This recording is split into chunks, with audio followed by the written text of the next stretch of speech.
This video accompanies the module or the study guide, The Prophet Habakkuk, and is an alternative to InfoSheet 1 mentioned in that study guide.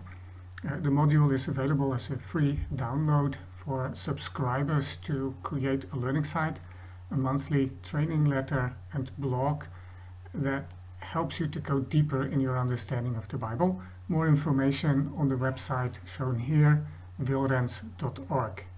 The subject of this first of two videos is Hebrew poetry as it appears in the book Habakkuk. One of the most fundamental distinctions between texts and types of literature is that between prose and poetry. To simplify things, we could say prose is the language of the mind and poetry is the language of the heart, the language we use to move people. Prose is the kind of language we use to explain things, as in an instruction manual, or in theology books, and also to tell a story, to tell what happened, as in newspapers. Fortunately, in modern print, it's usually immediately obvious that we're dealing with prose, because the text is printed in paragraphs. In modern printing, and fortunately also in modern English Bibles, it's also clear when we're dealing with poetry. It looks like this. And it shows that almost the entire book of Habakkuk is poetry, not prose. Not only is it poetry, it's Hebrew poetry. And that means it comes with its own characteristics. What characterizes Hebrew poetry is its repetition, what's also called parallelism. Often there will be two or sometimes more parts of a sentence that repeat a very similar thought in different words. So we more or less get to read the same thing twice in different words. It doesn't always work. There are irregularities. Sometimes a second or third part of a sentence adds something, completes the thought, or gives reasons or explanations for what has just been said. But by and large, it's surprisingly often that we can find two or more parts of the sentence that are parallel to each other. Let's look at an example of this. Here we have the beginning of the book of Habakkuk. The first two verses begins with the title, The Burden Which Habakkuk the Prophet Did See. That's not poetry, but the next two lines of verse 2 certainly are. O Lord, how long shall I cry, even cry out unto thee, and thou wilt not hear, thou wilt not save. Can you see the parallelism? The second line does add something new. For one thing, it gives a reason for the crying out of violence, or the content of the cry, its subject. So it does add something to the first thought, but it's remarkably parallel. So let's do something similar with the next 9 verses of Habakkuk.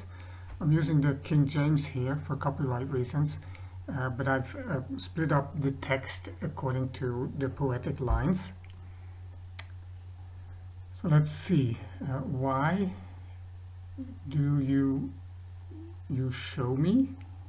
You cause me to behold iniquity, grievance. Spoiling and violence are before me. There are that raise up strife and contention.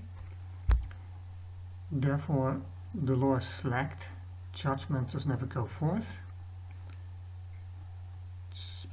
the wicked does compass about the righteous, wrong judgment proceedeth. Behold, regard, then it becomes less clear.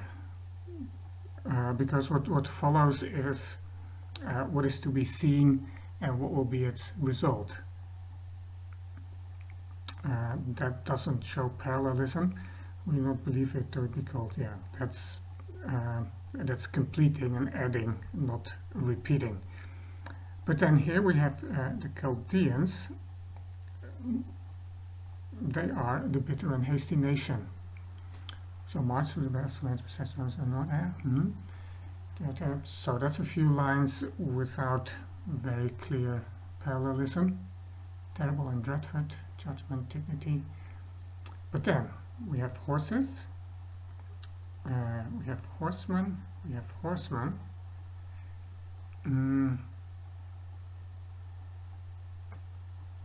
Change color here for a moment. Swifter than, more fierce than, shall spread. There's the idea of movement here. They shall fly, they shall come.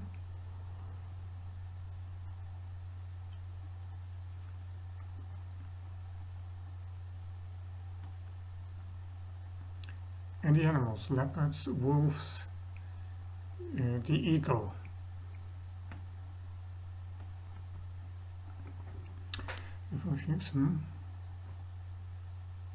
So fly is the eagle that has us to eat. Should come up for violence, the facial sub. Somehow the idea of violence and the east wind can be seen as a parallel. So gather the captives. And then here it becomes quite clear again. We have kings and princes. Well, strongholds, perhaps. But certainly they shall scoff, shall be a scorn unto them, they shall deride.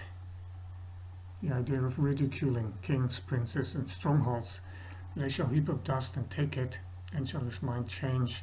Good. The remaining lines again are not showing clear parallelism.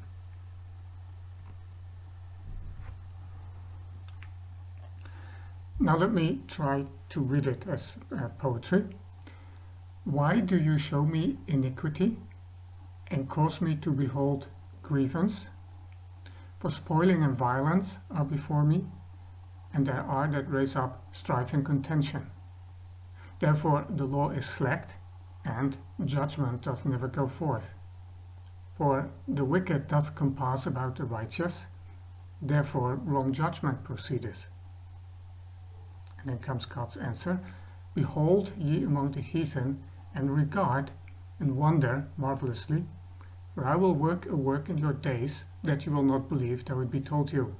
For lo, I raise up the Chaldeans, that bitter and hasty nation, which shall march through the breadth of the land, to possess the dwelling places that are not theirs. They are terrible and dreadful. Their judgment and their dignity shall proceed of themselves.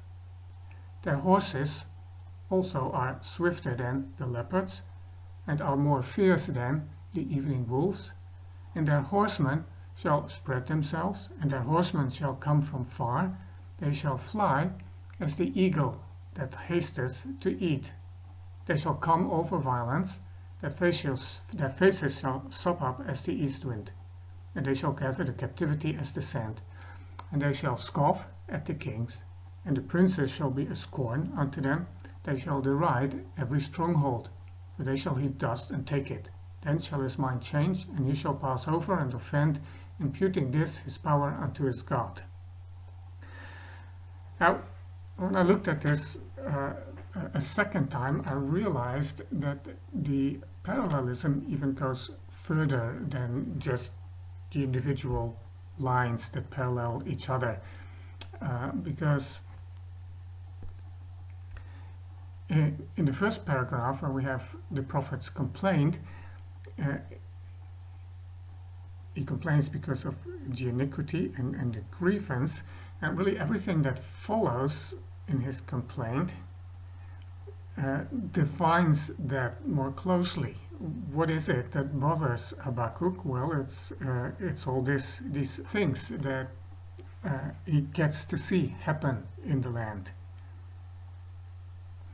So more or less all these lines show parallels to each other.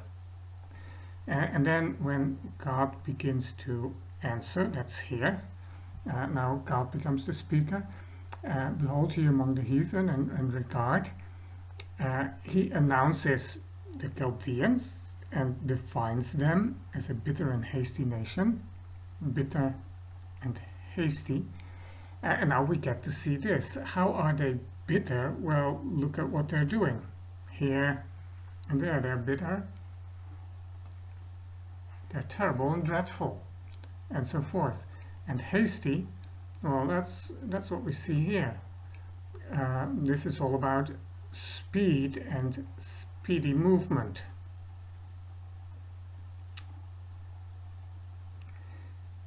And then towards the end, once again, we get to see what's bitter about their coming, the things they do.